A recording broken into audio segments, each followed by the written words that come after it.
Welcome to the Megacast. I'm Tyler Keefe from the studios of our flagship station, Civic Center TV and 89.3 Lakes FM. In addition, today, as always, you can also find us on Comcast Channel 15 and AT&T Channel 99, on Birmingham area municipal access in Birmingham and in the Bloomfield area as well. Find us also on Channel 10 in Waterford, on the Media Network of Waterford, and on Channel 10 in Orion Township, on Orion Neighborhood Television, as well as Channel 15 in Southfield, City Cable 15 of Southfield. Join us on the radio as well in the Birmingham, Bloomfield, and Troy areas in Oakland County on 88.1 The Biff, a service of the Bloomfield Hills School District, operating 24 hours a day, 7 days a week out of Bloomfield Hills High School. Find us online on Facebook, facebook.com/CivicCenterTV15 and facebook.com/LakesFM, as well as on our website, CivicCenterTV.com, by clicking on our Watch Live link. Find us also on My Michigan TV, or My, Michigan's very own streaming network, on over-the-top networks such as your smart TV and your smartphone, and all over the world on the web as well, mymytv.com, or go to our website at CivicCenterTV.com and click on Megacast, where you'll find links to every single one of our partnering television, radio, and web outlets that join us every day live and live to tape, and find all of our full episodes and each individual interview on demand. CivicCenterTV.com/Megacast. Also on our website at our coronavirus page, CivicCenterTV.com/coronavirus. We have very helpful links at the top of the page to the CDC, the MDHHS, and the Oakland County Health Division, so that you can stay up to date on everything that you need to know about COVID-19 in our community and all across the state of Michigan and around the world, including the spread of COVID-19, different variants that are out there in the community now and may pop up in the near future or distant future. Learn more about the spread of the virus, learn more about the vaccines, the booster shots as well, and precautionary tactics that you can take in various scenarios in your own life and depending on the spread of the virus in your community. CivicCenterTV.com/coronavirus, where you have all those links at the top of the page. And then just below those links, we scour news articles and from outlets all across the state of Michigan to bring you the top stories making headlines here in Oakland County and all throughout the state of Michigan each and every day. Our top story today here in Oakland County, a judge is approaching a decision on whether or not the Oxford High School shooting suspect should move to a youth detention center. This is from the Detroit Free Press. The Oxford High School shooting suspect is due back in court on Tuesday to find out if he will be sent to a youth detention center, as his lawyers have requested. The defense argues that an adult jail is no place for a 15-year-old suspect who's locked up on terrorism and first-degree murder charges for allegedly carrying out the November 30th mass shooting at Oxford High School with a gun that his parents bought for him. 4 students died and 6 students and the teacher were injured in the shooting. Prosecutors have argued that the shooter belongs behind bars due to the severity of the alleged crime. He is being held on with no bond at the Oakland County Jail. His lawyers are fighting to have him sent to the Children's Village in Pontiac, pending the outcome of his case.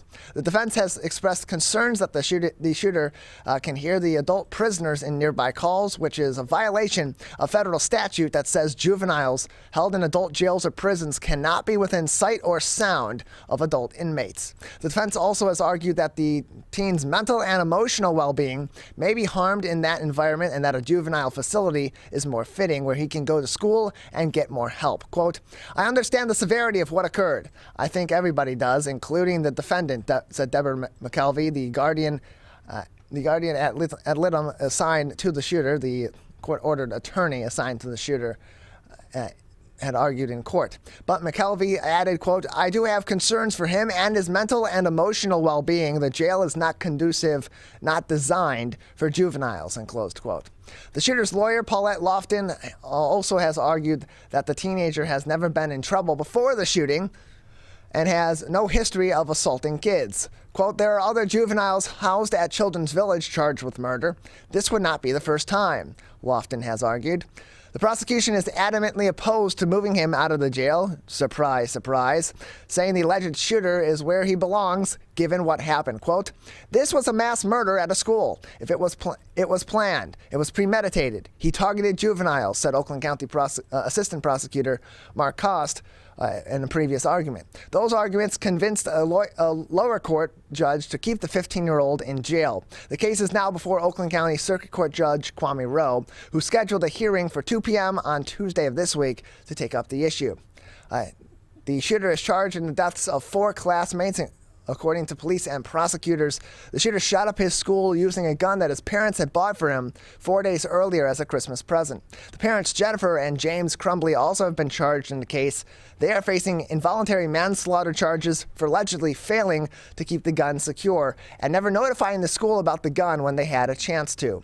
The accused 15-year-old shooter has pled not guilty through his lawyers, who have said they are preparing an insanity defense as well. That full article from the Detroit Free Press on our website, civiccentertv.com/coronavirus. Also making headlines for those of you on the west side of the state, or if you're planning on taking a trip to the beaches on the west side of the state on Lake Michigan this summer. Good news, Grand Haven is upping its party vibe with downtown street closures all summer long. This is from MLive. Grand Haven is upping its downtown party vibe with a full closure this summer of a block of its main street for social gatherings and outdoor dining. The first block of Washington Avenue from Harbor Drive to First Street will be closed to traffic May 1st through September 30th. Half of the street was closed the last 2 summers to allow for more outdoor dining during COVID-19 restrictions. The Grand Haven City Council on Monday, February 21st, unanimously approved the one-year experiment, saying, quote, "The thought is we're creating a gathering space for the community to enjoy, and that will in turn create a more vibrant area that people can visit," said Jeremy Swiftney, Executive Director for the Main Street Grand Haven Downtown Development Authority. Say that 4 times fast. After studying the issue since last summer, the DDA recommended the council close the street, leaving access for emergency vehicles from May through October.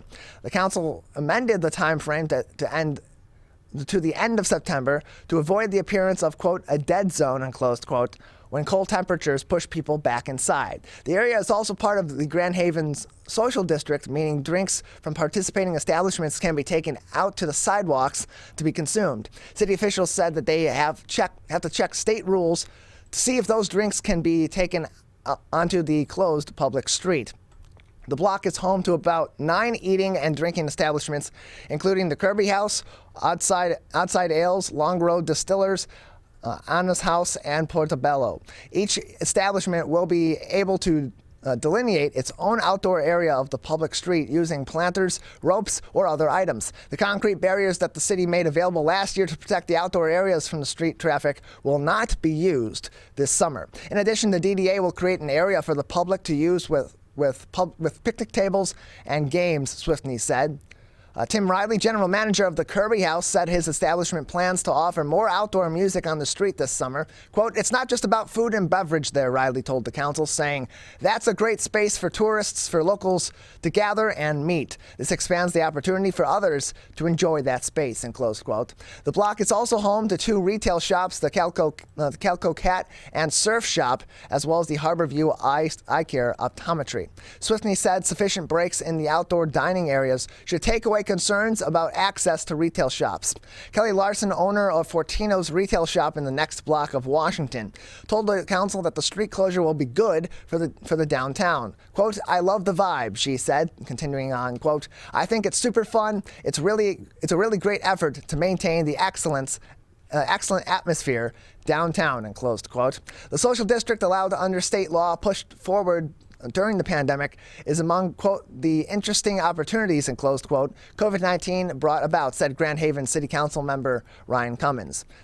Quote, "I've never thought we'd dine in the streets," he said. The council made special consideration for the Toasted Pickle, also located in the next block of Washington, at the request of owner Jim Avery. It will be allowed again this summer to use about 2 parking spaces to create its own outdoor dining space on Washington Avenue. Avery said having the outdoor dining space, quote, "was wonderful," end closed quote, for his business, and received, quote unquote, "a ton of positive feedback about other outdoor dining experiences as well." Establishments that use Washington Avenue for outdoor seating most likely will be charged rent for using the public space, said City Manager Patrick McGinnis, who said he will be proposing rent amounts to the council soon. It will be up to each business to decide how much of the outdoor space they will use. Some may not need as much as they did about 2 years ago, since the pandemic-related restrictions on outdoor dining have been lifted, Swiftney said. The street closure will take away 22 parking spaces, which is 11 more than last year's partial street closures took up. Doug Vance, owner of the Copper Post at Washington and First Street, said parking is more is desperately needed. Vance didn't directly address the Washington Avenue closure, but said his customers and tenants of 11 apartments above his business struggled to find parking downtown. Vance inferred that his plans to upgrade his 150-year-old building, but only if the council does something about the lack of parking that he said he brought to its attention, along with a suggestion for improvement a year ago. That full article from MLive on our website, civiccentertv.com/megacast. Lastly, making headlines, Northern Michigan health director has quit, citing anger over mask mandates. This is from Bridge, Michigan. A Northern Michigan health officer who drew intense criticism over school mask mandates in 6 counties announced her resignation on Tuesday, citing, quote, a hostile work environment, in close quote, created by the multi-county Board of Health. Lisa Peacock will leave her position as the health officer for the Health Department of Northwest Michigan, which covers Emmett, Charlevoix, Otsego, and Antrim counties, and the Benzie-Leelanau District Health District as well, on April 29th, according to her resignation letter. The resignation follows months of vitriol in the region over school mask mandates her department implemented. The department rescinded the order last week, as several other health departments did, citing falling COVID-19 case rates. But Peacock told Bridge, Michigan late on Tuesday that she didn't believe her relationship with the health board, quote, was getting better anytime soon, end close quote. Her resignation from the Northwest Michigan Health Department means she will also no longer serve as health officer in Benzie and Leelanau counties, because those counties contract with Northwest Michigan for a health officer. Quote, I love my job and I love the people of Northern Michigan, Peacock told Bridge, Michigan, continuing, but my health is suffering, end close quote. Some members of the board of the Health Department of Northwest Michigan, made up of 2 commissioners from each of the 4 counties, had tried to fire Peacock last fall over the mask mandate, but that motion failed on a 5-3 vote. While the 4 counties share a health department, they are politically split between conservative and progressive constituencies. In September, shortly after Peacock had instituted school mask mandates in the 6 counties amid the Delta variant outbreak, a Board of Health meeting was so tumultuous that 2 commissioners resigned and Peacock took a medical leave. She also had become known to face local residents from weekly public COVID updates streamed on Facebook with Traverse City-based Munson Healthcare. Even after the mask mandate was lifted last week, the Board of Health is still considering cutting the health department's budget. Peacock told Bridge, citing the agenda for a meeting next week, quote, I am most disappointed in the recent retaliation I have endured for the issuance of a public health order aimed at protecting children, school staff, and the general public. Peacock wrote a resignation letter given to the Board of Health members at 4:30 p.m. on Tuesday of this week. Quote, I'm extremely disheartened by the board members who have questioned my integrity and intentions and have even expressed their belief that I deserve the abuse I have received. The public attacks and campaign of humiliation at public meetings is something I no longer have the strength to endure, and no reasonable professional would either, end close quote. The resignation appeared sudden. Just a few hours earlier, Peacock appeared publicly in the regular call with Munson Healthcare. She said she was optimistic about declining COVID-19 case rates and about celebrating those as a community. Quote, this is wonderful that we're in this stage, and we expect to see that happen for longer periods of time as COVID evolves, end close quote, she said.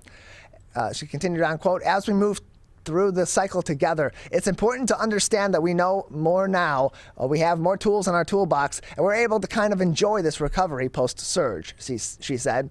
At noon on Tuesday, she joined a call with fellow executive committee members of the Michigan Association for Local Public Health, which represents Michigan's local public health departments. Quote, she said nothing about it.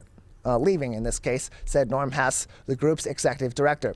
Peacock was also set to become MALPH's president in this past October, but last fall, as political divisions over COVID-19 policies mounted, several county commissioners unsuccessfully tried to oust Peacock and health director and the health department's medical director, Dr. Josh Meyerson. Given the local quote-unquote difficulties, she asked then-President Nick DeRusha to continue his role, Hess said. Hess and DeRusha told Bridge on Tuesday evening that they were not aware of Peacock's resignation. Both, though, said they were not surprised given the community's reaction to her mask orders. Quote, it's a sad, sad day when a true local public health professional that has dedicated her career to protecting the health of her community is driven out by pandemic politics. politics, DeRucher said. He said Peacock's feelings are shared by other health officers who have also endured 2 years of criticism and second-guessing over pandemic orders. Quote, if somebody says they don't feel like that, they're probably lying, end close quote.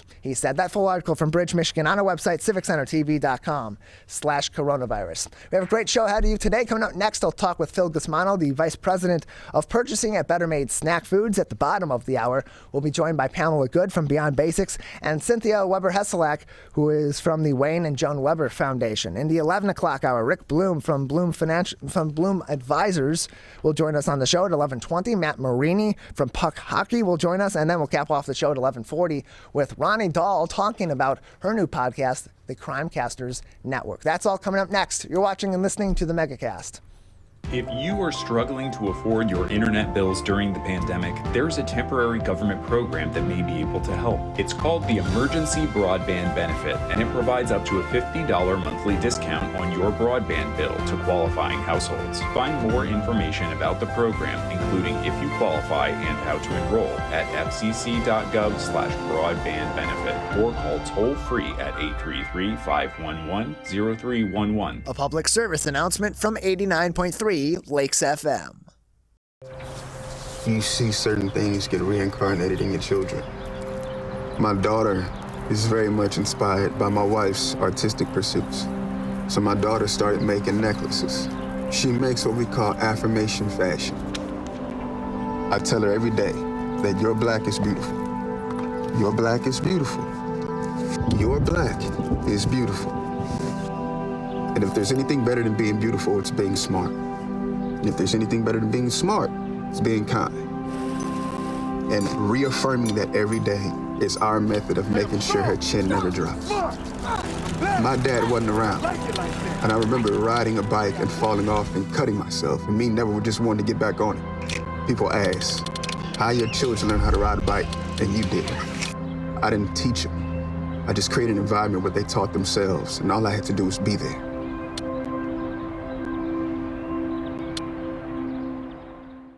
Whether you're the city, the county, or the Huron River Watershed Council. As partners working together to protect our water resources, we agree. Pet waste is the source of harmful bacteria in the Huron River. When it's left on the ground, it can wash into the storm drains. These lead directly to our streams. No filters, no treatment. Here's one thing we know that can help keep our water clean. Pick up pet waste and trash it. Pick up pet waste and trash it.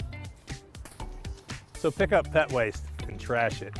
There's one water, and it's ours to protect. Who is struggling right now? I am. My son is. Many are struggling with anxiety, depression, and substance use. Before it becomes a crisis, reach out to MyCal, the Michigan Crisis and Access Line for free confidential support 24/7. Available in the Upper Peninsula and Oakland County.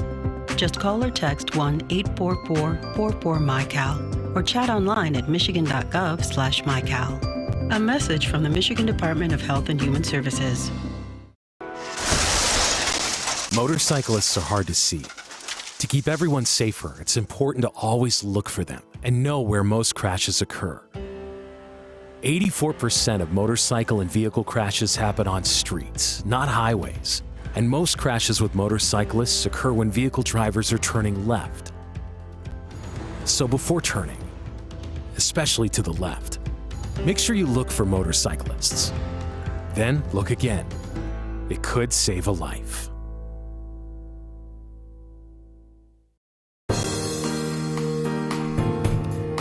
Welcome back to the Megacast. I'm Tyler Keefe. You can learn more about the show by visiting our website, civiccentertv.com, and clicking on our Megacast link, where you'll find more information about everywhere we broadcast live and live to tape, and find every single interview and full episode on demand. civiccentertv.com/Megacast. Well, if you've been to a social gathering, you've been to a barbecue, you've been to a cookout, you've been to a party here in Michigan, you've probably had a number of different snack foods, and one of the more common snack foods you'll find here in the state of Michigan are Better Made chips and other snack foods as well. We're joined now by Better Made Snack Foods Vice President of Purchasing, Phil Gusmano, on the Megacast. Phil, thank you for joining us today. My pleasure. Thank you for having me. Thanks for coming on. So first off, can you give us a little bit of a backstory to Better Made Snack Foods? When did the business begin? What were kind of the origins of the business? And then what led to the name itself, Better Made? So Better Made has been in business since 1930. They were started, right in the middle of the Depression. And at the time, there was 22 chip companies actually in the city of Detroit. So 22 different companies in one city, which is just amazing to me. But to differentiate themselves, they came up with the name Better Made. So they were better made than all the rest in the town. And it was true, because of those 22, Better Made is the only one that's left. Yeah, and that's a good example of the longevity of this business and the way it's expanded over the years. Better Made, I mean, the product that I think a lot of people think about when they think about Better Made chips is they think about that yellow bag of just plain salted potato chips. But there's so many other products. It's Better Made Snack Foods. It's evolved into that over the years. What are some of the ways that the product line for Better Made and the way that Better Made approaches putting its product to market has changed over the years? So we're always trying to be fresh and give our customers something new. One example of that is we've just come out with a popcorn, and it's called the Detroit Mix. And it's a mix of caramel and yellow cheddar popcorn. And it is salty and sweet, and it's one of those things that people really enjoy having. It's only been out for a couple of months, but it's really doing well for us. And so you mentioned some of those newer products, the mixture of those flavors, but you've also dived into that quite a lot in the chip market as well, going from those plain potato chips in that iconic yellow Better Made bag to a variety of different flavors. When did the flavored chip effort for Better Made start? We know that other brands have been doing that for quite a while, but for Better Made, where did that start originally? Sure. So for the longest time, it was just an original potato chip, and that was for years and years and years. In the 60s, they came out with a sour cream, so it was kind of like the dip is in the chip. So sour cream seasoning was the first. Shortly after that was the barbecue seasoning, and now we have 17 different seasonings, varieties of seasonings that we put on chips. So where do those ideas generate from? Is there a dedicated team to them? Are you taking suggestions from the public? Is there some mixture of all the above? It can come from anywhere. We've had people call in and say, I think you should try this. We have employees that have said, hey, I think this would be a great flavor.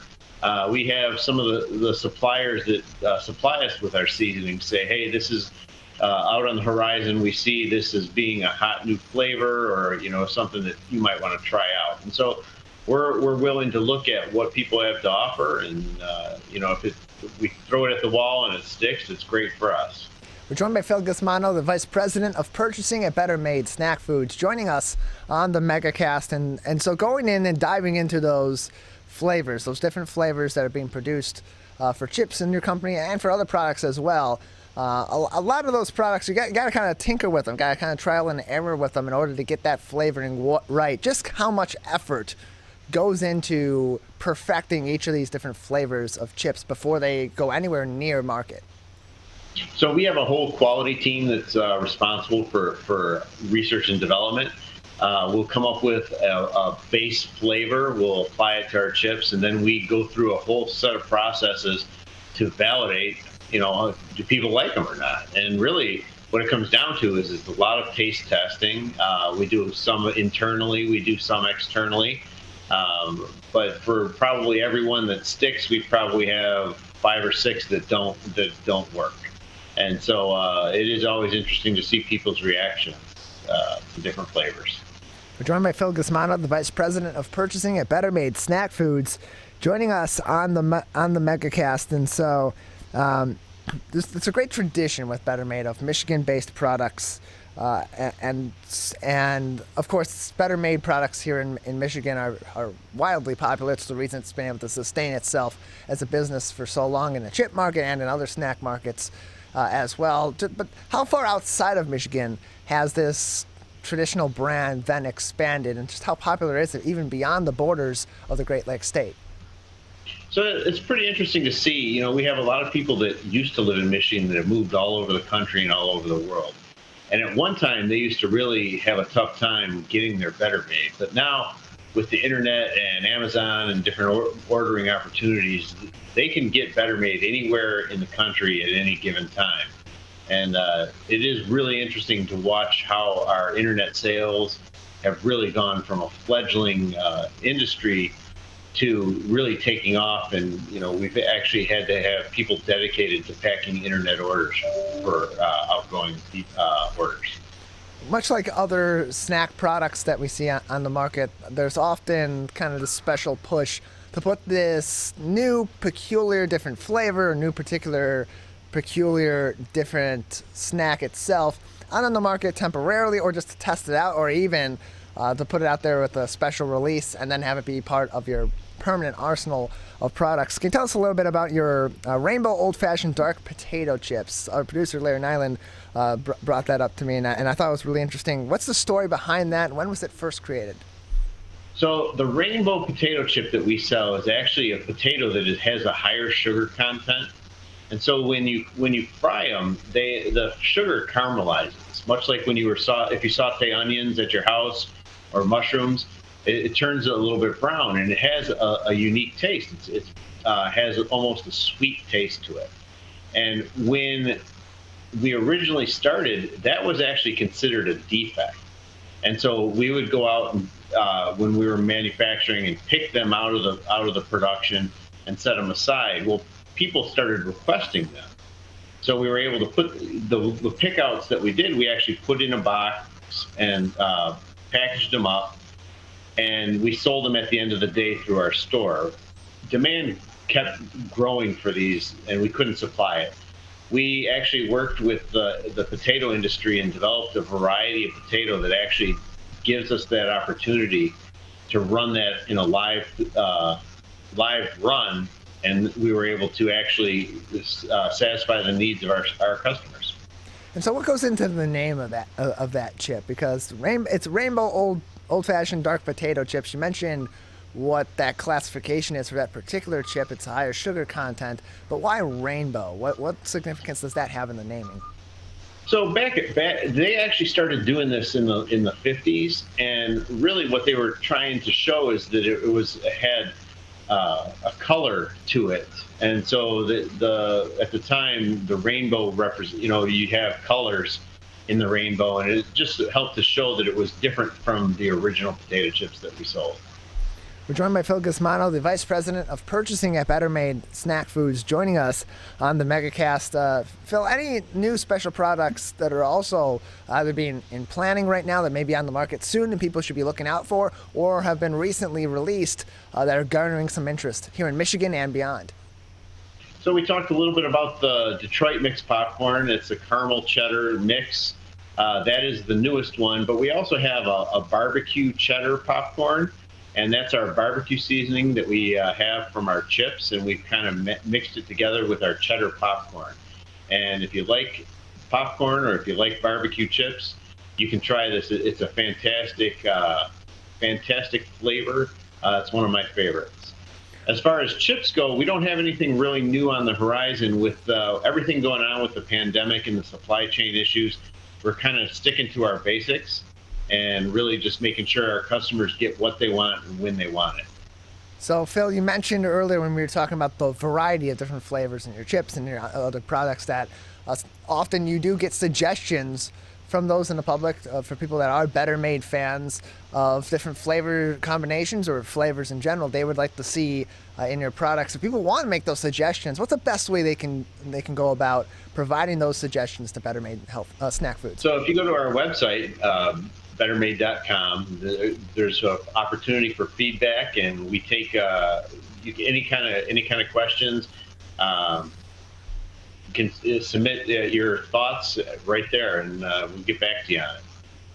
We're joined by Phil Gusmano, the Vice President of Better Made Snack Foods, joining us on the Megacast. Phil, just another couple minutes with you. Anything else that would be interesting for us to know about Better Made at this time, or any other news or information we should be on the lookout for in the near future? Sure. So I'll tell you a little bit. We get 90% of our potatoes actually come from the state of Michigan. And it is interesting. 1 out of every 4 bags of potato chips sold in the country, those potatoes came from Michigan. So Michigan is actually one of the greatest states for growing chipping potatoes in the country. There's more chipping potatoes grown in Michigan than anywhere else in the country, and we get the majority of our potatoes from Michigan. We're a local company, and we stay local. 70% of our employees live within the city of Detroit boundaries. We really try to work on keeping our money local. So when you're buying Better Made chips, those dollars are turning in our state and being reinvested directly into our state. So there is a big push for local purchase, and we fit into that area. Phil, thank you so much for joining us. Thank you for having me. Appreciate it. Again, you can learn more information about all of Better Made's products, as well as how you can shop for some of them if you're not here in the state of Michigan or near a store that sells Better Made products, by going to their website, bettermade.com. That's bettermade.com. We're going to take a break here on the Oakland County Megacast. Coming up next, I'll be joined by a couple of individuals, Pamela Good from Beyond Basics, as well as Cynthia Weber-Hesselak of the Wayne and Joan Weber Foundation, who recently made a $1 million donation to Beyond Basics to support literacy in Detroit. That's all coming up next. You're watching and listening to the Megacast. To Sofia and Gabriel, even though these old knees can't follow on your adventure to the forest today, these flowers represent my love. These stitches and threads join us together. And wherever you see a flower, a bird, a beautiful tree, know that my love is with you. Make the forest part of your story at a park near you. Find one at discovertheforest.org. 72.7% of high school students get less than the recommended 7 to 9 hours of sleep a night. This can cause pain, obesity, and can very negatively affect your mental health. When you have a consistent 7 to 9 hours of sleep every day, you get sick less often, lose more weight, and have better relationships with those around you. For more information about the dangers of sleep deprivation, go to sleepfoundation.org. This message is brought to you by the WBHS Digital Media Arts Program and 89.3 Lakes FM. Can I ask you a question? Why did you get your kids vaccinated? It was hard for them to social distance, to be isolated from their friends. I want them to get back to school and sports games. So as a pediatrician, I recommend the vaccine to everyone I know. The boys lost a former teammate and classmate who was only 20 years old. It's been a devastating year. We want to get back to normalcy. Our daughter is really looking forward to being with her friends, being a kid. It's the Great Lakes water. And so what people do ends up in our waterways. Flushable wipes are just evil.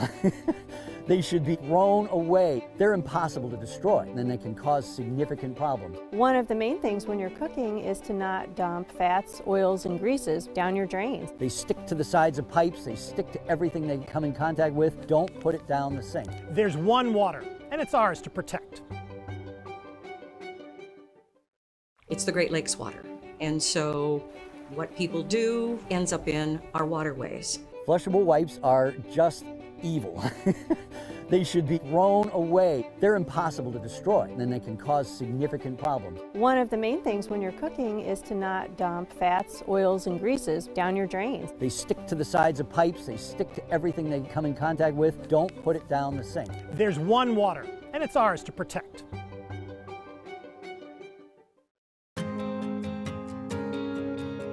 When times get dark, we can't see the help that's all around us. When you don't know where to turn, let 211 be your guiding light.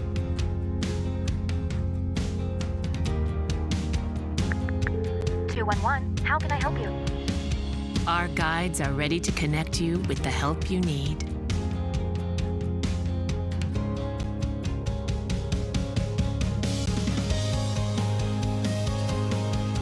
For help with food, healthcare, mental health, and other resources. Call 211 or visit 211.org.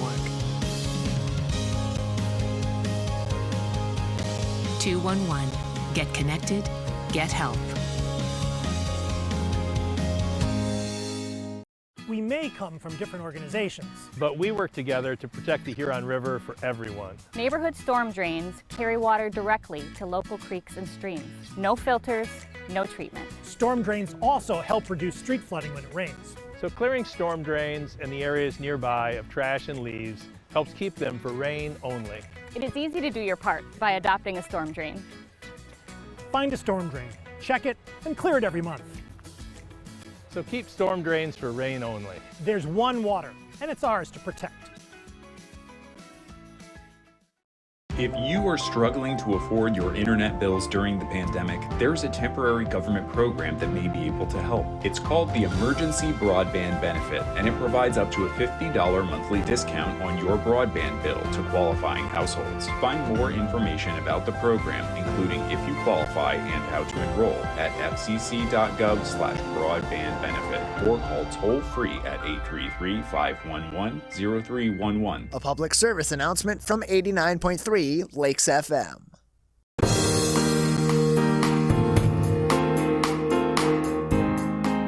We're joined now by a couple of people in association with Beyond Basics. Of course, we're joined once again by their CEO and co-founder Pamela Good, as well as the president of the Wayne and Joan Weber Foundation, Cynthia Weber-Hesselich, with us on the Megacast. Thank you for being with us today.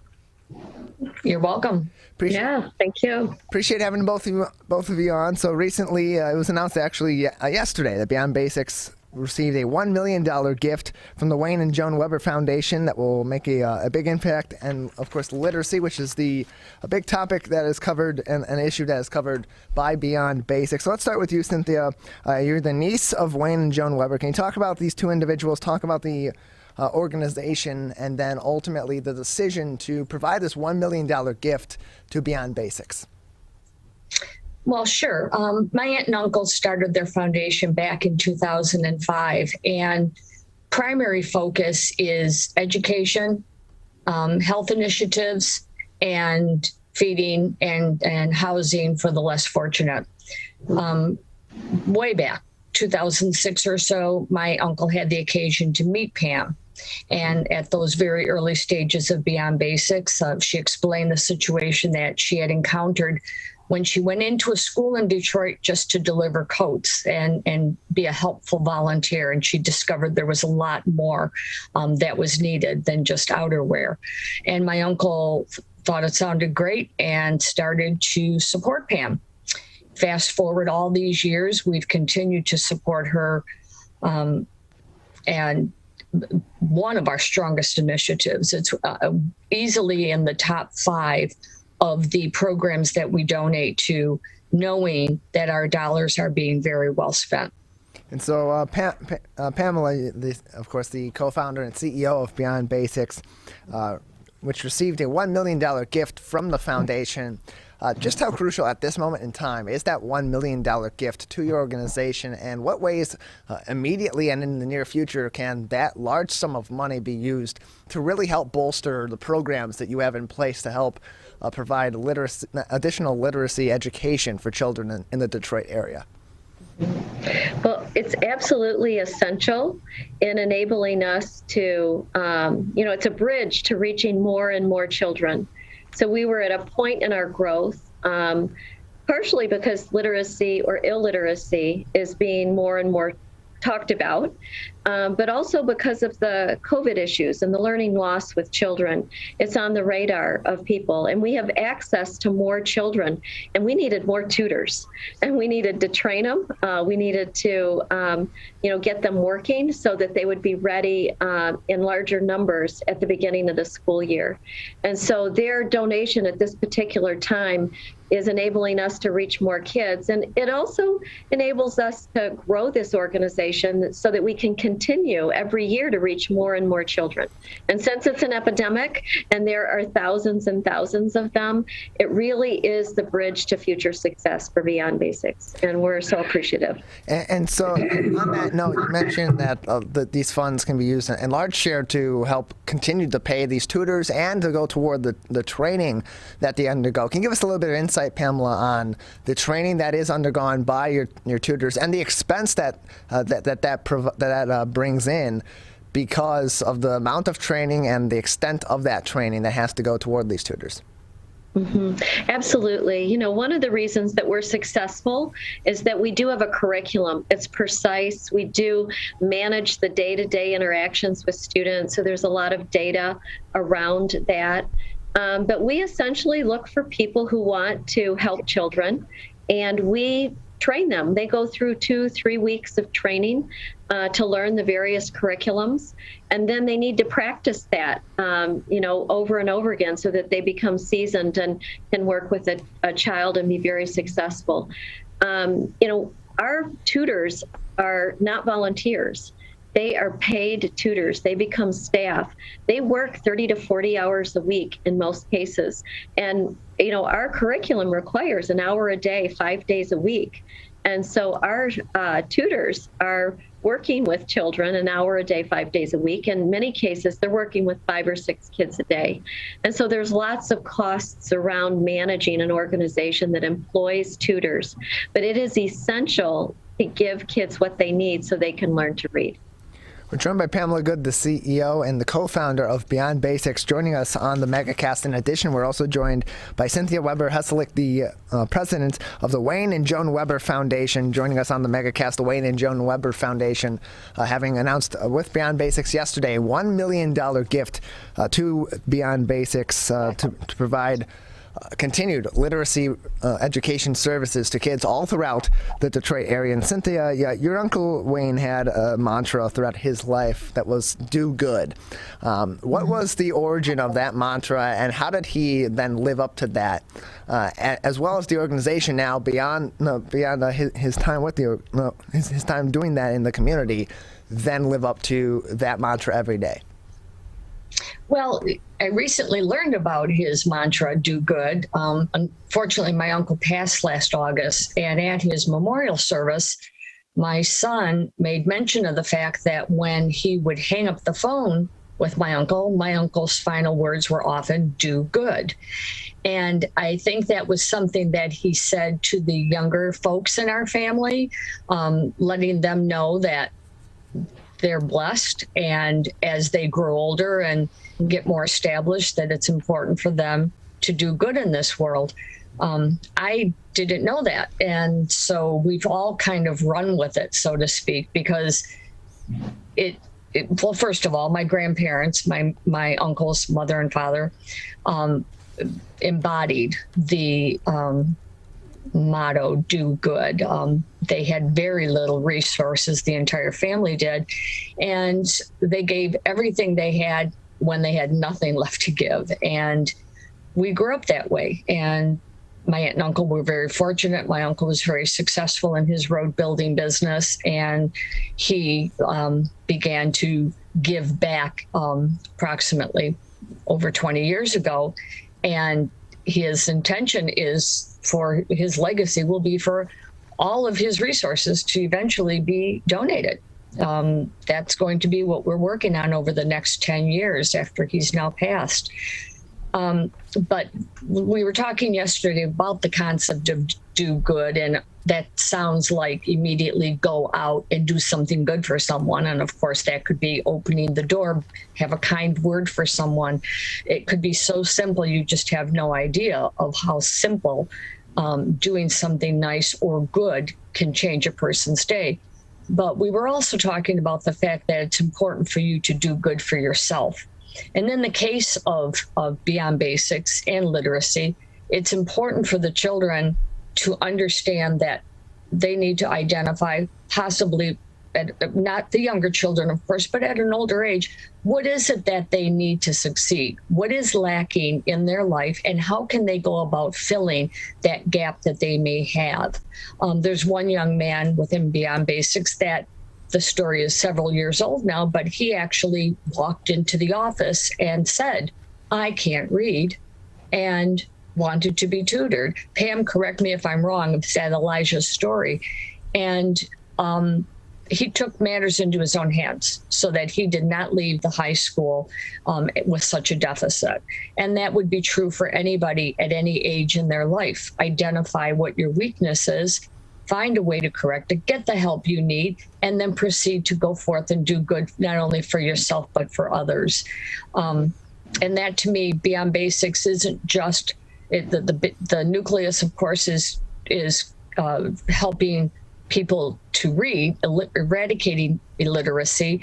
But there's more to it than that, of course. It's identifying other things in your life that may be holding you back, stumbling blocks along the way. And so we're just kind of running with that concept. And no matter what you think about really seeking to do good for yourself or for others, you really can't go wrong. And so, Cynthia, with all that being considered, and of course you mentioned that it was your Uncle Wayne's wish that the vast resources and the fortune that he built over his lifetime eventually all be donated to continue to do good in our community beyond his life. And so you made this $1 million gift to Beyond Basics. The foundation is making other gifts to other organizations as well. How do you consider where to send some of these funds to? What goes into those decisions? What is your organization looking for? And how does that decision ultimately be made? Well, that's a really, really excellent question. And we thought we were prepared, but I'll tell you, it's really going to take a lot. What we've been associated with, who we've been associated with in the Metro Detroit area have been solid relationships in addition to Beyond Basics. Just before my uncle's passing, he gave a gift of $5 million to the DIA to continue the work of the Wayne and Joan Education DIA. So it's a form of an endowment.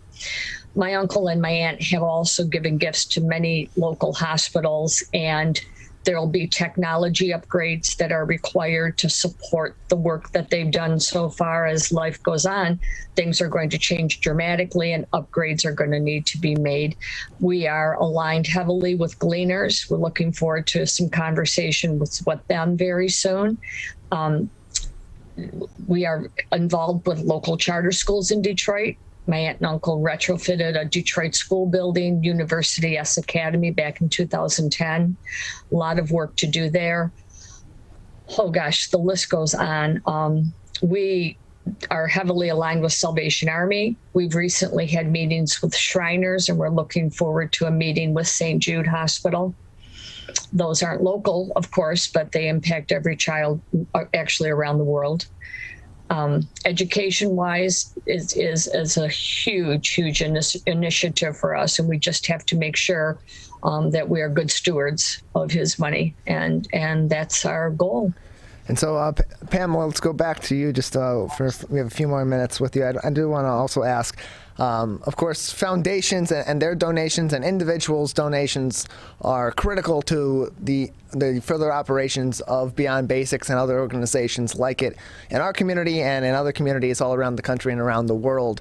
But what are some other ways that people in the community, if they want to support Beyond Basics, how can they get involved and provide support to bridging the literacy gap in Detroit? Well, I think, in addition to the resources that help us tutor and, get kids reading, advocating for literacy. It is a huge epidemic across this nation, and there really aren't enough people, working to solve this in a zealous way. So we need to have people call their representatives and their congressmen and reach out to Lansing. We need the state to become aware that the kids that are showing up to school every day, they're capable. I've said recently that, the Wayne and Joan Weber Foundation really enabling us to tutor kids that are left behind. We've been able to prove together that the children are capable. They are all capable if given intensive one-on-one tutoring. And we need to be zealously as a community reaching those students as they show up to school. And the other piece is that as we tutor more kids, we need more tutors. And so if you're interested in tutoring, reach out to us. It's beyondbasics.org. If you know someone, just tell people that we need tutors. It is such a blessing to be able to sit beside a child and know what to do to get them reading. And, it's one of those things that blesses you while you're reaching out to help someone else. And so advocate for literacy and to also become tutors.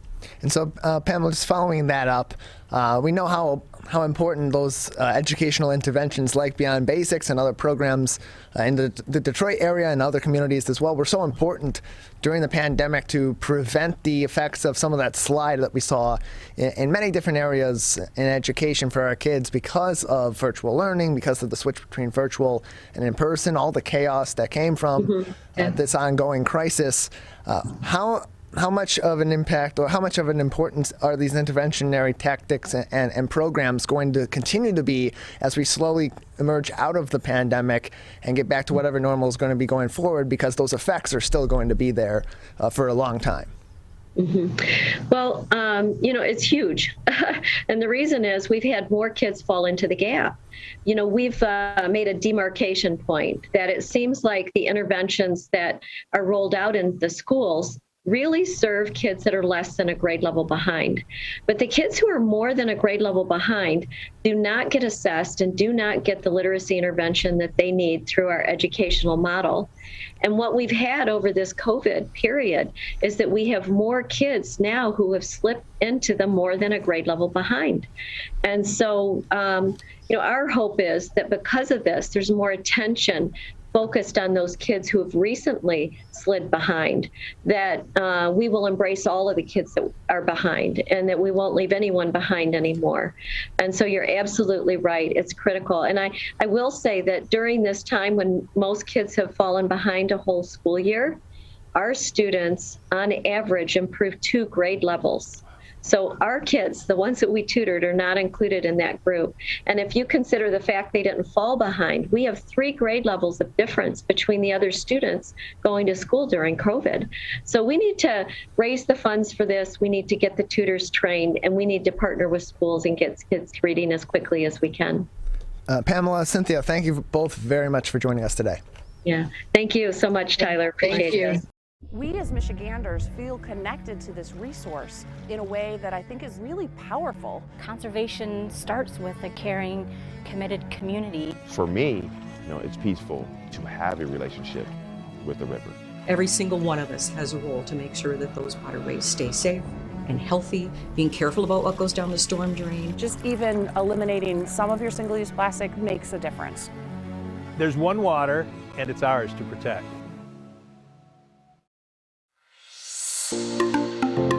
Did you know that nearly 3.31 million Americans don't get their annual checkup? Going to the doctor regularly is extremely important and is a crucial factor in maintaining good health. Make sure you are visiting your local doctor often and telling them about any health concerns you have. For more information, contact your local healthcare provider.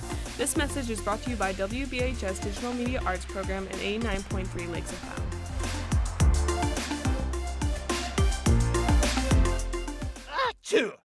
People are getting out to walk and bike in higher numbers. More vulnerable road users and higher speed traffic can be a dangerous combination.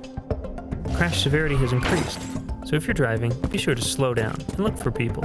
There's no need to speed. If you're biking, ride with traffic. If you're walking, avoid stepping into the road if possible. If you have to walk in the street, walk facing traffic. Learn more at walkbikedrivesafe.org. When times get dark, we can't see the help that's all around us. When you don't know where to turn, let 211 be your guiding light.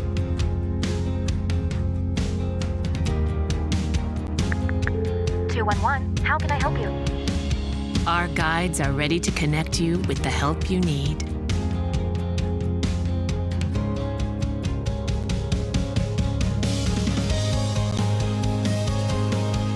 For help with food, healthcare, mental health, and other resources, call 211 or visit 211.org.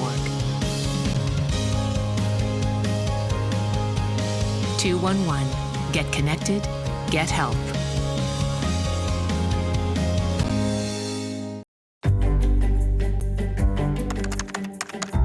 Parents do a lot of worrying. Get your kids caught up on childhood vaccines to protect them from these 14 preventable diseases, and you'll have 14 fewer things to worry about. vaccines are safe and effective and save lives. So let's get caught up on vaccines and worry about something else. Get the facts at ivaccinate.org. We may come from different organizations, but we work together to protect the Huron River for everyone. Most of the pollution that goes into our rivers is carried by rainwater that flows off of roads, parking lots, and rooftops. The leaves and bark of a single tree can retain a surprising amount of rainwater. Depending on its size and species, it could be 100 gallons or more. It is estimated that an urban forest can reduce annual runoff by up to 7%. Here's one thing that we know can help keep our water clean. Plant a tree. Plant a tree. Plant a tree. There's one water, and it's ours to protect.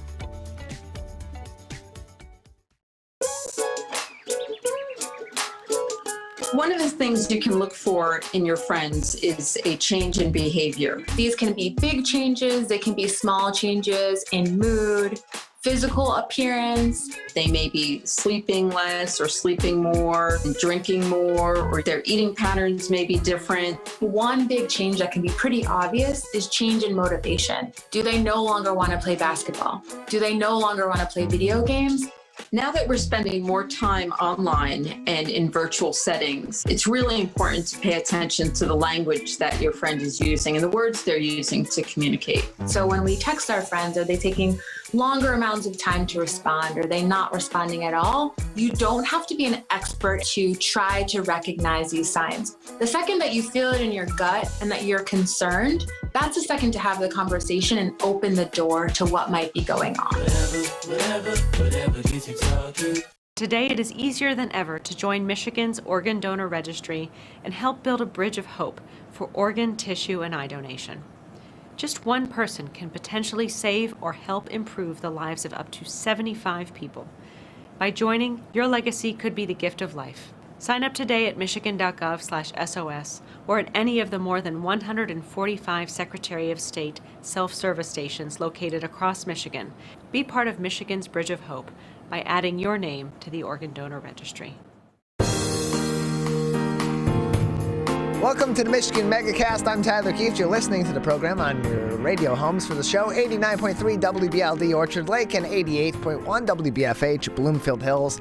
Learn more about everywhere we broadcast, both on the radio, on TV, and on the web by visiting our website, civiccentertv.com, clicking on our Megacast link, where you'll find links to every single one of our partnering stations and find links to find all of our full episodes and each individual interview on demand.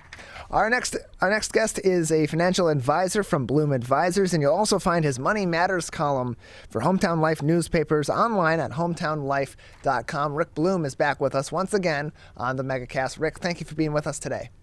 Thanks so much for having me, Tyler. I appreciate it. Appreciate having you on. So we're just approaching the end of the month of February, which means we're getting that much closer. We're about halfway through the year to the point where our taxes, both federal and statewide, are due. And of course, some people will go at their taxes on their own. They'll file them themselves. Some will use will use a CPA. Others will use online tax services such as and there's a number of them. There's H&R Block, there's TurboTax. Those are kind of the more common ones. But what they may not be aware of is that there is a free option through the IRS as well, the IRS Free File program. Can you tell us a little bit about this program and what ways it can help people as they're filing their taxes? Sure, and this really is a great program. Many people would say, wait a minute, I don't want the IRS doing my taxes because they'll take everything against me, but that's not what happens. This is a consortium of companies that work with the IRS together to start this program. So what you're actually doing is tapping into the software of some of these companies. Same software that you could pay for. If you go through the IRS's program, you could do it for free. And so it's a very good program, and lots of people should take advantage of it. So what the requirements are, and the requirements are a little different for each of the companies that participate, but basically if you make $73,000 or less, if that's your income or less than that, you're going to qualify for at least one of these programs to be able to do your tax return for free. And you link directly through the IRS's website. You go to the irs.gov, click on their free file program, and you'll see all the programs that you can take advantage of.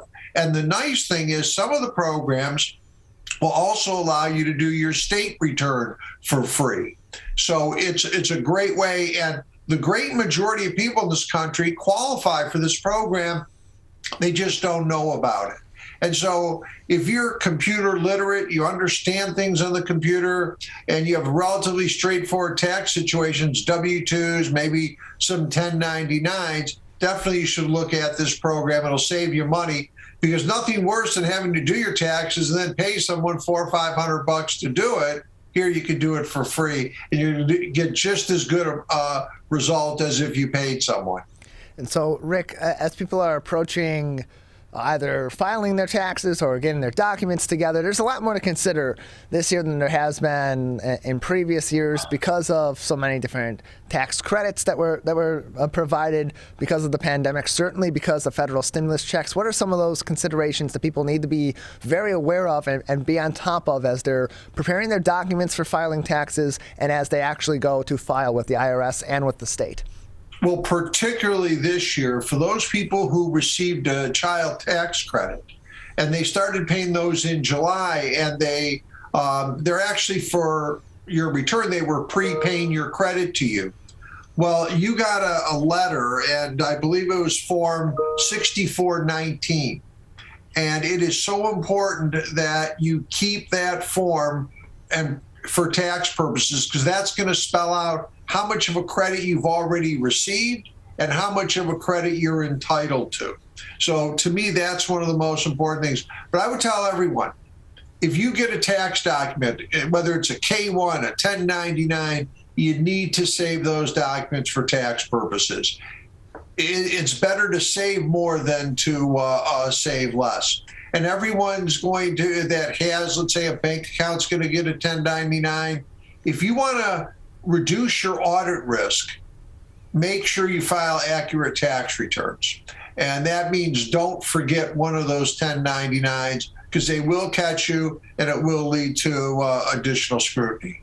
We're joined by Rick Bloom, financial advisor at Bloom Advisors, joining us on the Megacast. You can also read his Money Matters column at Hometown Life newspapers by visiting hometownlife.com. And so as people are also considering the ways that they're filing their taxes this year, of course, people are trying to take as many deductions as they can possibly take, although, of course, doing so legally. There are some that always will tend to fall through the cracks, though. What are some of those potential claims that people can make that may fall through the cracks, but also save them money as they're preparing their taxes? And this is one for sure. You know, first of all, because of the tax law change a couple of years ago, most people no longer itemize their deductions. They take the standard deduction, which is generally better for them. However, if you're charitable in nature and you make charitable contributions, if you don't itemize your deductions, in the past you didn't get a deduction. That's not true for this year. So this year, if you're married, you can take $600 as a deduction for charitable contributions, even if you take the standard deduction. And for a single person, that is $300. And so that is something that people forget about all the time, because they say, I'm not itemizing my deductions, so therefore I can't take a charitable contribution. Well, you can, as long as it's a cash contribution. Make sure you save your receipt. It makes things easier. Now, on the downside is last year, we had an exemption of over $10,000 for unemployment income. Unfortunately, that was a one-time hit. So this year, you do have to pay tax on your unemployment benefits, where last year most people didn't. This year, they have to. And also, just as a reminder, if you're an employee and you've been working at home, most likely, in the great majority of cases, you're no longer allowed to take a home office deduction. Now, if you have your own business and you're working at home, that's a little different if you're self-employed. But if you're an employee, it's nearly impossible to take a home office deduction these days, and most people shouldn't even, go that route. We're joined by Rick Bloom, financial advisor at Bloom Advisors, joining us on the Megacast. He's also a columnist at Hometown Life newspapers. You can learn more information about his Money Matters column by visiting hometownlife.com. And in those columns, you often will take questions from your readers. You recently had a question from a reader that you had a pretty quick answer to about filing taxes, asking, why do you actually need to file a tax return? You know, they take taxes out of my paycheck for the state level. They take taxes out of my paycheck at the federal level. They know how much money I'm making. They know how much I owe. Why don't they just send me the bill? Why do I have to file taxes? And you had a pretty quick answer about what happens if you don't. We're all citizens of this great country, and we have obligations as being citizens. And one of those obligations is we have to file tax returns. If you don't file tax returns, it's going to cause you more problem down the road. Not only can there be substantial financial penalties, but there's been numerous people that have gone to jail for not filing their taxes. And, you know, it's funny, every year at this time you hear someone says, well, constitutionally, you don't have to file taxes. And if you put this on your return, they can't tax you. All that stuff is bunk. It is totally useless. And you can't fall for that, because one thing people have to realize, Tyler, is that you and I are responsible for our own tax return. So if there's mistakes on our tax return, ultimately we signed it, we're responsible. So, you know, people that think you can do these gimmicks and, you know, say the Constitution, don't fall for it, because you always see tax protesters end up in jail. In fact, I got a funny story for you. This is about 20 years ago. There was a guy who wrote a book about you don't have to pay taxes. And he spelled it out the whole bit. And he says, you know, he doesn't the whole bit. Well, he got audited by the IRS. And he made a big deal about the IRS audited me and they couldn't get me on anything. Well, the long and short of the story is the reason why they didn't get him on everything, because he actually did file his tax returns and they were accurate. And his argument in court was, well, I didn't tell people that I didn't file my taxes. I said, I don't, do this. I told people they don't have to. And, they play these games. Don't fall for this. We have obligations as citizens. And I'll tell you this, Tyler, I don't know what gets people more less sleep at night than worrying that the IRS is going to come knocking. No one wants them come knocking at their door, sending them letters. You'll sleep better at night if you file fair, accurate tax returns. And that's the thing too, and we've talked about this before also, they also don't want to be coming after you. They're not looking forward to auditing individuals or to auditing businesses and going through that process. It's a hassle for them as much to investigate people that are dodging taxes or that are misleading in their tax returns, as much as it is a hassle for people to navigate being audited by the IRS. That's right. And, you can do everything right and still be audited. That's the nature of our system.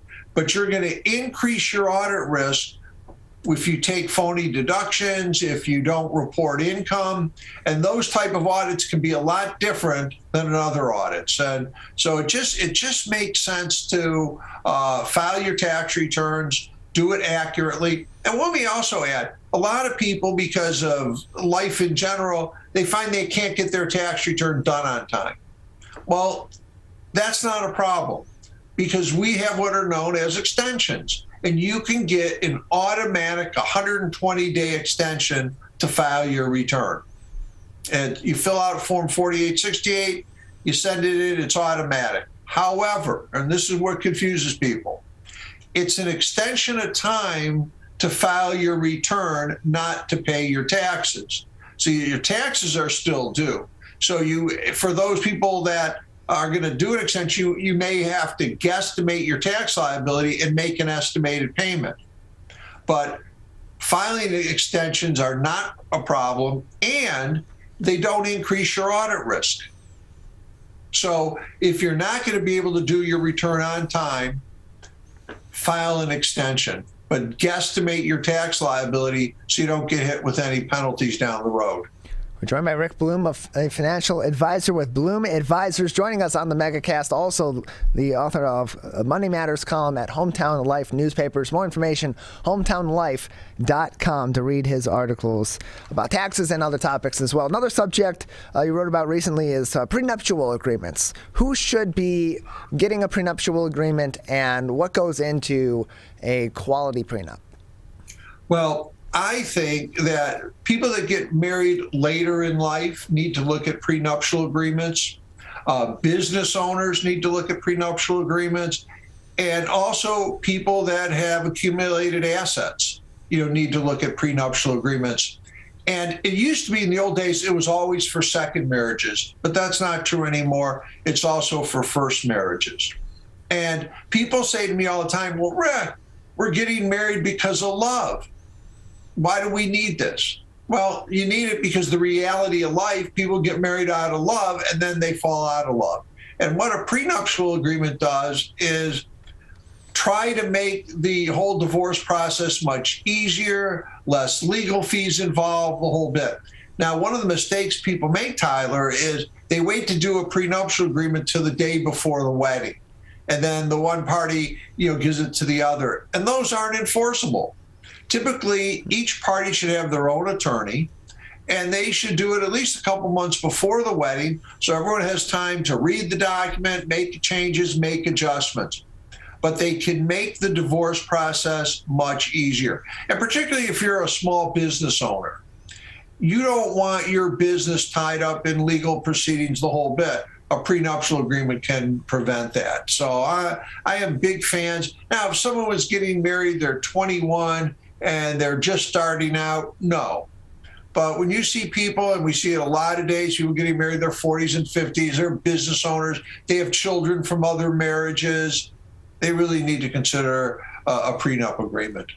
And Rick, lastly, we talk often when you're on this program about investing. You write often about investing. There are many common mistakes that you've listed and others have listed for those that are investing out in the market today and in the future. Those include not having a game plan, not understanding the risks, and not having a diversified portfolio. Can you touch on some of the risks of each of those mistakes, and what are ways people can navigate either around them, if not be able to avoid them, of course, altogether? Well, when I talk about that you have to have a game plan, I compare it to going on vacation.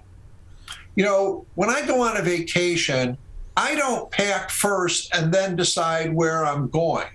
Usually I decide where I'm going, what I want to do, and then I pack accordingly. So one of the mistakes most people do is they start picking investments, but they have no idea why they're investing. So if you're investing for 6 months down the road, it's a total different investment than if you're talking about retirement 20 years down the road.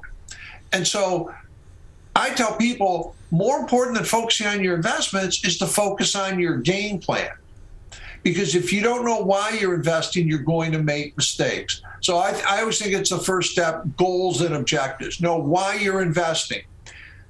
Understanding risk is so important because people automatically say, well, the stock market's risky. I'll go in the bank because it's conservative. Well, that's not the case because money in the bank can be very aggressive, particularly you take a young person, maybe someone in their 20s just starting off.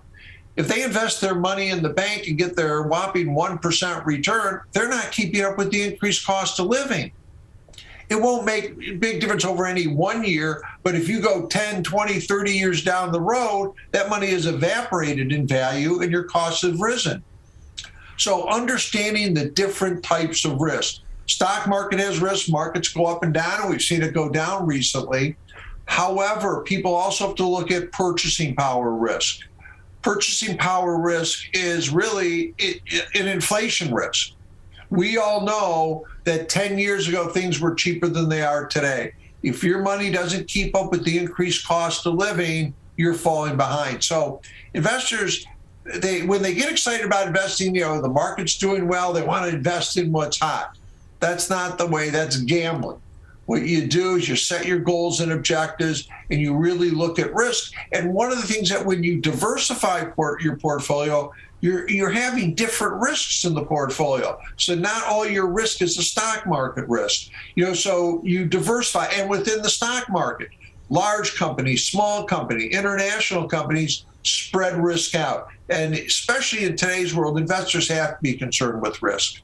Rick, thank you very much for joining us. Before we let you go, any other lasting advice for our audience at this time that people should be keeping in mind on the tax front, on investing, or other subjects? Well, we're going through a little trouble right now in the market. Higher inflation, of course, what Russia is doing. I would tell people, don't let that short-term discomfort affect your long-term game plan. I mean, some people, they automatically, whenever things get bad, they start bailing out. And that's a mistake. I'll go back 2 years ago, March 2020, when the pandemic really took force, stock market dropped. And the Dow was at around 13,000. People thought it was the end of the world. If they had patience, all of a sudden the market reached record highs again. So I think as investors, don't let short-term discomfort cause you long-term pain. Markets have, what you think happens in the market over the short run doesn't affect the long term. So I would tell investors, don't let fear dictate their investment decisions. Just like greed shouldn't, fear shouldn't dictate your investment decisions. Rick, thank you very much for being with us. Thanks for having me. It's always an honor to be here, Tyler. Appreciate it. Rick Bloom from Bloom Advisors with us on the Megacast. Again, you could read his Money Matters blog for even more advice and insight on Hometown Life newspapers. Visit hometownlife.com to learn more information. We're going to take a break. On the other side, we'll visit a great Michigan business and speak with Matt Marini, the CEO of Puck Hockey, and then we'll talk to Ronnie Dahl of the Crimecasters Network. That's all coming up next. You're watching and listening to the Megacast. When times get dark, we can't see the help that's all around us. When you don't know where to turn, let 211 be your guiding light.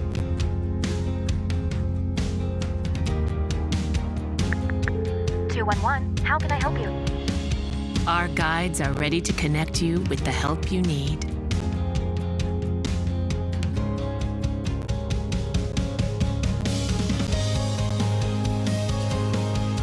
For help with food, healthcare, mental health, and other resources.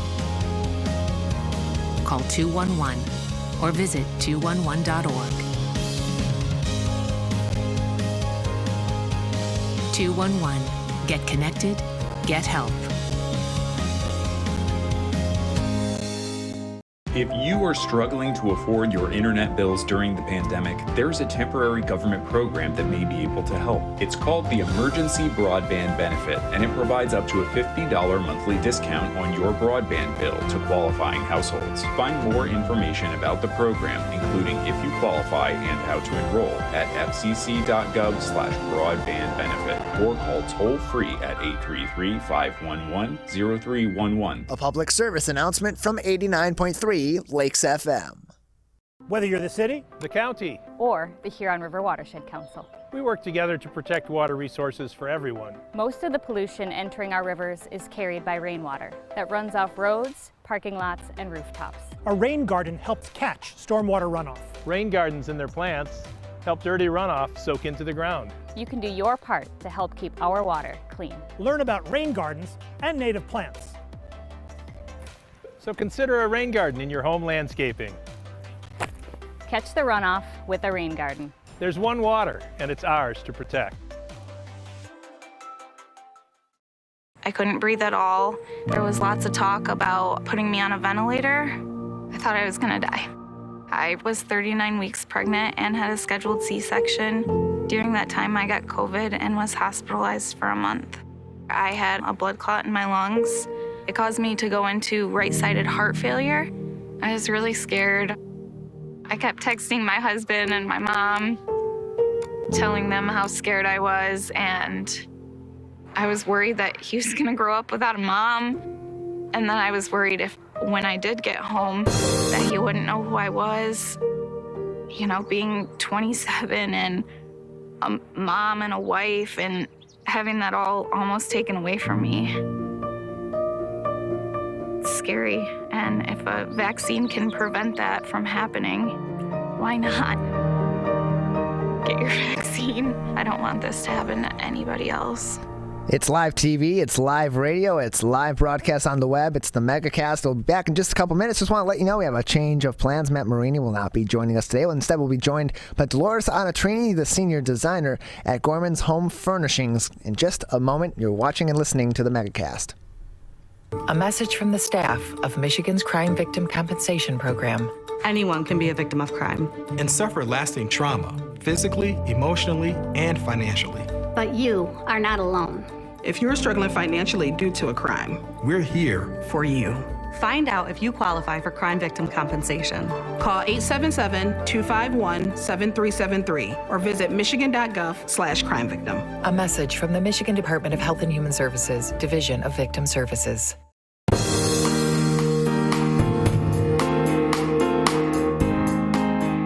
Joining us now is Dolores Anatrini, the senior designer at Gorman's Home Furnishings and Interior Design on the Megacast, a business that began in 1940 as a damaged railroad freight company founded by Ben Gorman. Dolores, thank you for being with us today. Hi, good morning, Tyler. Yeah, good morning. Good to have you with us. So first off, can you tell our viewers and our listeners about Gorman's? Tell us about the business. As I mentioned, it began in the 40s as a damaged railroad freight company. Now it's a home furnishings and interior design company. How did it get to that point, and what do you provide to your customers today? So our owner, Bernie Morey, which has been an amazing man, started the way you just mentioned and evolved into furnishings. He had a passion for beautiful furnishings and things for people's homes. So he began the business, I believe it was in Detroit, and then he migrated to having several stores in the Southeast Michigan area. And it's just been a very rewarding opportunity for people to furnish their homes with beautiful furniture and customizable furniture. We're joined by Dolores Anatrini, the senior designer of Gorman's Home Furnishings and Interior Design, with us on the Megacast. And so you personally, being that you're the senior designer here, and this is a company that very much is based around, of course, interior design, but also providing those great home pieces for people to add to all different rooms of their home or even to their office or other spaces. So for you personally, how did you get interested in interior design, and what drives that passion of yours to help other people designing their spaces? Well, it happened when I was just a child. I was always interested in creativity, and it was art form at that time. And sometimes, my dad used to say, you're never going to make a living off being an artist. So it kind of got in my mind that, he was a businessman. So I started looking into ways you could make money as a in doing design. So, of course, interior design came up. So I went to school for that, and I channeled all my artistry into interior design, which is actually parallel. They're, one entices the other and enhances the other. So it became very rewarding to design and be able to help clients put homes together that they live in, that they don't have the forte to do so. They all have their own fortes, and they rely heavily on designers to create for them their vision, which is always not an easy task, but it's a very rewarding and challenging one at times. So where do you then start when you are consulting with a client about their interior design? Because as an artist, you may see a space as a blank canvas and have your idea of where you want to go with it, but it's ultimately also would be it's someone's personal space. It's their personal home. They have their own vision too. So where does that dichotomy really start, and how does that process move along to ultimately having you help these people design their spaces? It starts by listening to each and every client that walks in our door, because if you're not in tune to what they're saying, you can help them, but you won't provide their own space to live in after we're gone from the project. That is our job, because we can help them, but the key is to create their home that they're envisioning. And the way you do that is to listen to every word they're saying, because they do tell you things, even though we might not know it at the time. The conversation, as it develops, they're saying a lot of things that they're looking for, they're needing in their home. They don't know how to acquire it. And it's our job to discern that, put it together, via floor plans for their home, do presentations to show them complete projects if they're looking for that, which we are all able to do, from carpeting to window fashions to furnishings to flooring. Some people, they want to do it all. And to them, it's not finished until it's all done. Some people want to do bits and pieces of a home, and some want an entire project. Our job is to listen and, go from there. And then our meetings with the clients develop from that point. More information on their website at gormans.com. We're joined by Dolores Anatrini, the senior designer at Gormans Home Furnishings and Interior Design. And of course, as we've mentioned, it is a home furnishing store. It is a furniture store, but also has interior designers like yourself. It's a full team of designers as well. So just how basic or how extensive can that consultation be for a client in designing their spaces? So we offer 1 hour free design service at Gormans. It kind of comes with a package. And sometimes that's all you need if it's a simple project, like maybe just doing a sofa and a chair, or, a couple, like a dining set. But then if it's going to need an ongoing project, then those meetings would be scheduled at different intervals, different times. You might be doing so much at a time, like best to focus on one area first. Sometimes if you're going to do a whole project or home, it's overwhelming to the client. So we all like to have a catalyst in one area.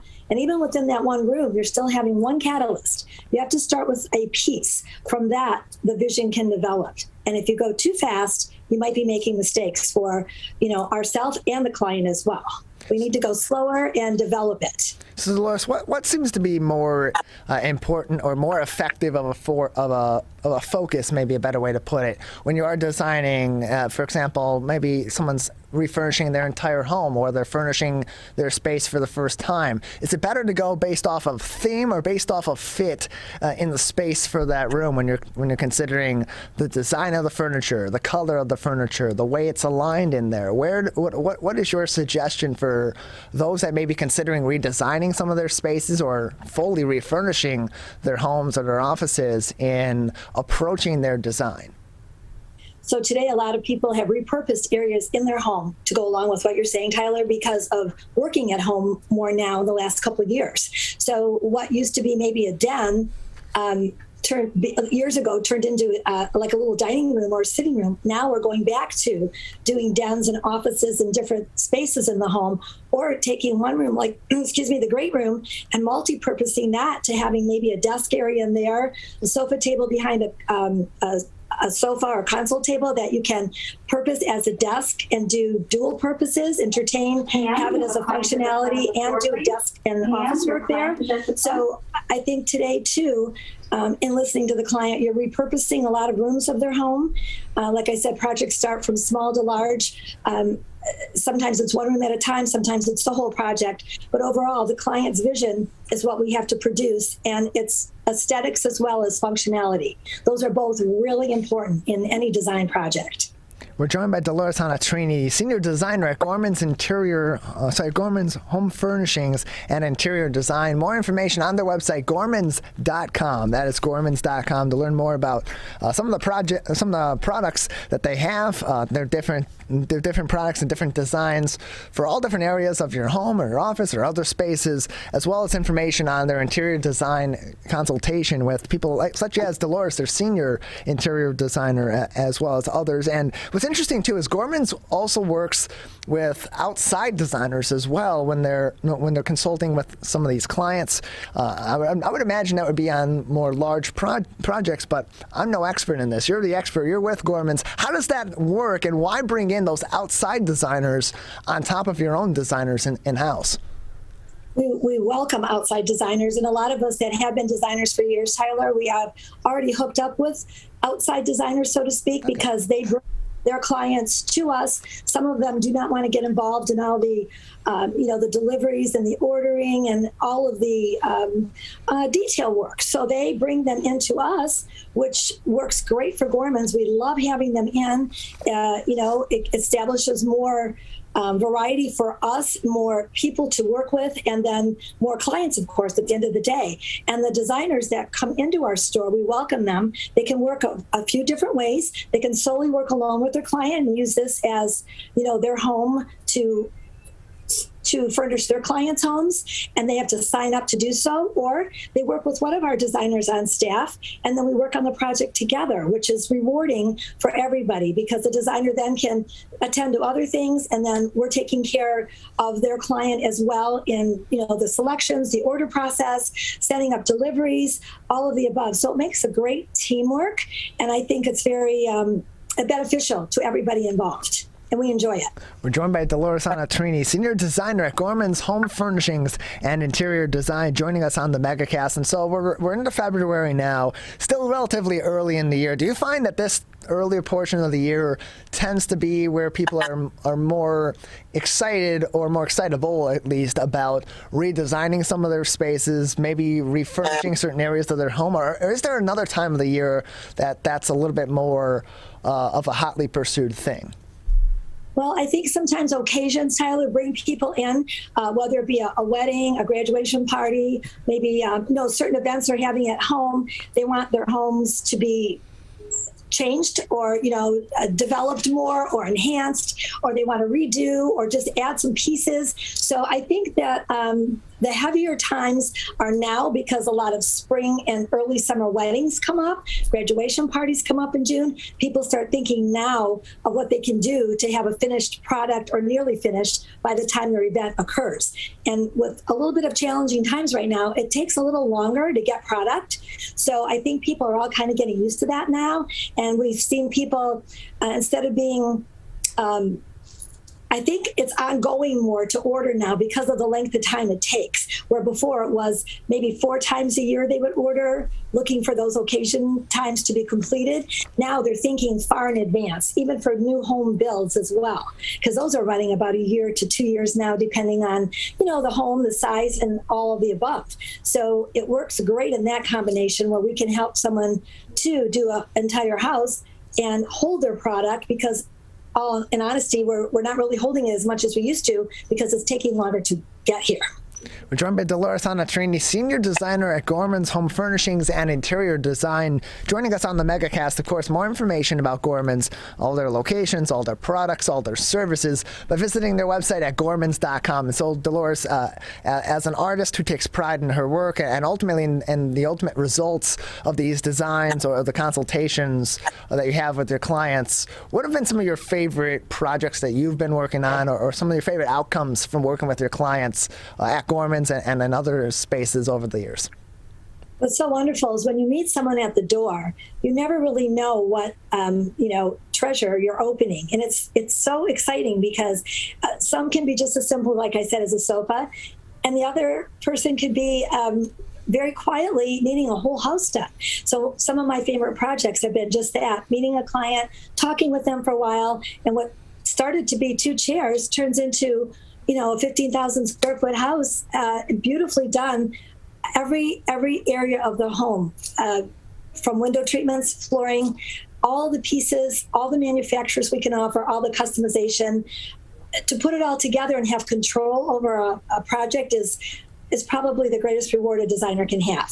And when that client relies on you to make those decisions and trust you, and I feel we get so much of that at Gorman's with our clients, that we are so very happy, and the end result is amazing for all of us, client and us. Dolores, just a few more minutes with you. If people would like to see some of the products that Gorman's has in person, or consult with some of their different designers in person, or even over the phone, what are some of the locations, or how do they make those first steps to be able to get that help that they may need, or may be helpful to them in redesigning some of their spaces? Novi, Southfield, which is our contemporary store, and Troy. All 3 locations are very nicely spaced out, so we can provide, cover a lot of the metropolitan Detroit area clients, and they can find us online. Gorman's has a website of their own, which is fabulous. And we also have chat rooms where we can answer questions and price things for people online. And we also have phone sales that people call in. We try to accommodate our customer in every way possible, in the doors, on the phones, on the internet. We're very accessible to people. And I feel like we have a great clientele, and they come to us for having very quality and customizable furnishings, and a variety of them. Dolores, thank you very much for joining us. Before we let you go, anything else that you would like our audience to know at this time, or that we haven't discussed that you would like to talk about today, about your work at Gorman's, about interior design, or any other tips? We really enjoy helping people. Like I said, our greatest reward is to help you have a home that you don't have to travel to go visit and feel cozy. And we want you to have your home that way, right where you live. And I think we're all very capable of helping everybody, and we enjoy it. And I think it's a great experience for all. If you are struggling to afford your internet bills during the pandemic, there's a temporary government program that may be able to help. It's called the Emergency Broadband Benefit, and it provides up to a $50 monthly discount on your broadband bill to qualifying households. Find more information about the program, including if you qualify and how to enroll, at fcc.gov/broadbandbenefit, or call toll-free at 833-511-0311. A public service announcement from 89.3 Lakes FM.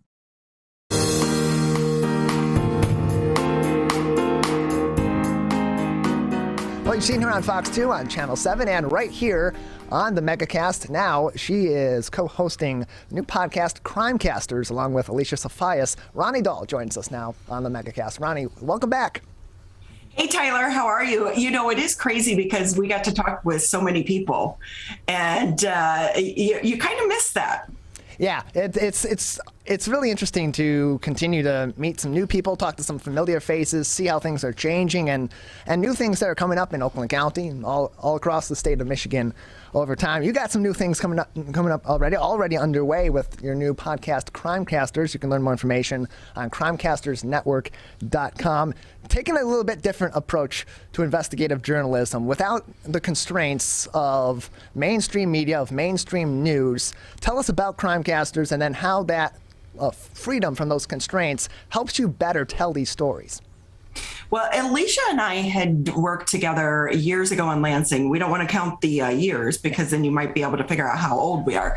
But a few years ago, she actually came to me. So we left Lansing. I stayed in the Michigan area. She went to California, and while she was out there, she was working, I think, for a cannabis company doing PR and pitching some reality shows. And all the producers were like, true crime. Do you have anything true crime? What about true crime? And she had pitched the idea of reporters going back and reinvestigating some of the stories that they covered as reporters. And she had approached me at that time, but I was working for ATF, the Bureau of Alcohol, Tobacco, Firearms, and Explosives. And so I wasn't able to do it at that time. And so she moved back to Michigan during the pandemic because her parents are here, and she got married. And so the stars kind of aligned. And that's why we've joined forces. And one of them being is you're looking at the cases that we covered as reporters. And there are always those cases that stick with you. When your general assignment, and even in the investigative world, and journalism has changed considerably over the years as well. And you go out and you're turning 2-3 stories a day. So you have no time. Like, the deadline pressure that reporters are under really is crazy. But these stories and the families stick with you. So we came up with the Crimecasters Network, and in the beginning, we're going to revisit some of the cases that we covered as reporters and kind of take a deeper look at them. And, you know, it's crazy because in a newscast, anyone who's out there, like, if you time a story, we call them packages, right? Where a reporter actually goes and tracks and interview people, and you put it together as called a package. Most packages that air on the, evening news, they're like 1:15. If you're investigative, you might get a little bit more time, and you can maybe do 2.5-3 minutes, and then you're begging for that time. Our podcast is about 35, 40 minutes on each case. And it's crazy because even then we're like, we don't have enough time.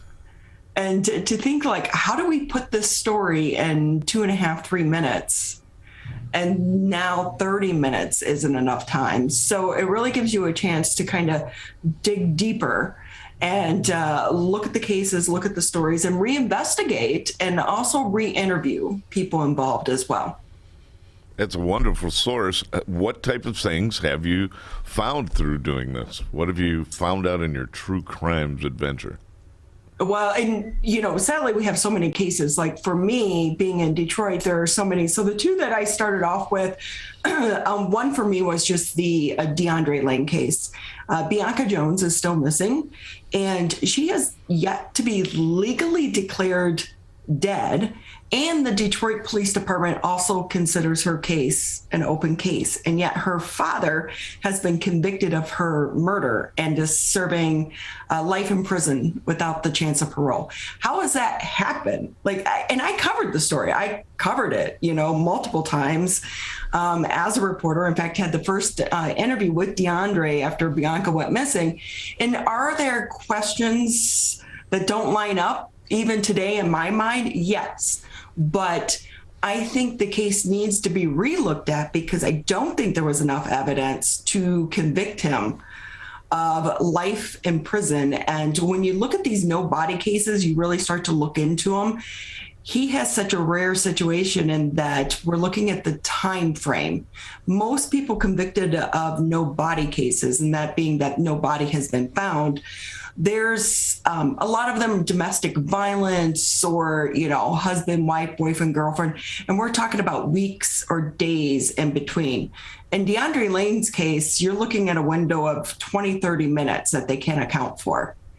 And so that raises questions. But so it's been interesting to kind of you dig deeper into the situation. Time has a way of opening up people to talk a little bit more. And we did speak to DeAndre from prison about kind of what he is going through. I don't think he ever thought he was going to be convicted. That's for certain. We're joined by Ronnie Dahl from the Crimecasters Network. Learn more information about their podcast, crimecastersnetwork.com. And just continuing on with the stories such as this, such as the Bianca Jones story, the DeAndre Lane story. There are so many layers to this. There's so many different paths that your mind kind of goes as you hear this story, as you're listening to the podcast, as you're diving deeper, considering all the what ifs. If this happened, then where could Bianca be if she still is alive? If she was murdered and it wasn't DeAndre Lane, who was it? Was she abducted? There's so many different paths and so many different avenues that you can explore that are their own individual stories. Having not had those time constraints, you've already spoken on that, but just being able to continuously follow up for you as a journalist and to continue to tell these people's stories when often they're told once, maybe twice on a newscast and then seemingly go away. For you as a journalist, how fulfilling is that to continue to be able to look back at these stories, reopen these stories, and tell them in full or as full as they can be?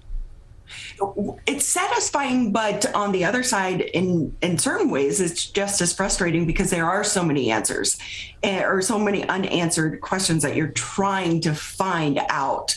But on the backside of that, we do know that people have started to open up to this whole true crime world, including law enforcement. And I think that's been kind of the changing game in all of this, that they understand that you need the public's help.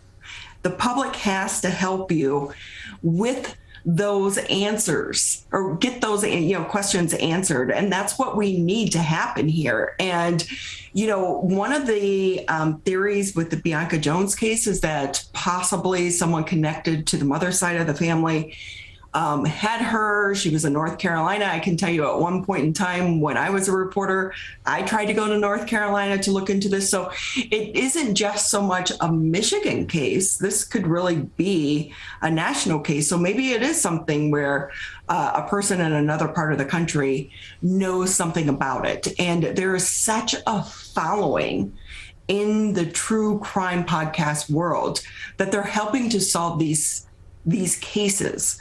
And I think as we go on, you're finding law enforcement is a little bit more open to exploring these avenues. You know, we even saw it here locally when Megan Lehman was with the Troy Police Department. She had a cold case that she put out on their social media page, and, you know, really trying to get the public interested to help them fill in those blanks that they need in order to make an arrest and get justice for these families. So often people don't know what they saw, and they need to step forward and say something.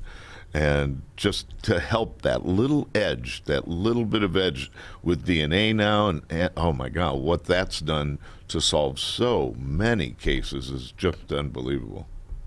Yeah. You know, one of the things that's been interesting, though, is seeing the response from the different departments on some of the different cases. Because if it's a cold case, some departments are willing to open up those files. Others are not. They'll say, oh, it's still an ongoing investigation.